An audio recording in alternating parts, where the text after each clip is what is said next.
ভালোবাসো কেন মালিক আমার, এত তুমি আমার শেষ ভালোবাসা, শেষ চেষ্টা, শেষ আশা, শেষ মানুষ, শেষ বিশ্বাস এবং শেষ শক্তি। আমার জীবন তোমাতেই সীমাবদ্ধ।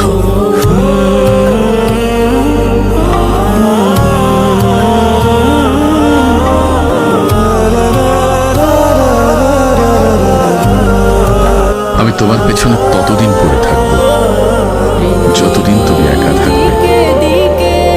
যেদিন তোমার জীবনে অন্য কেউ চলে আসবে, সেদিন কোনো অভিযোগ ছাড়াই তোমার পিছু ছেড়ে দেবো।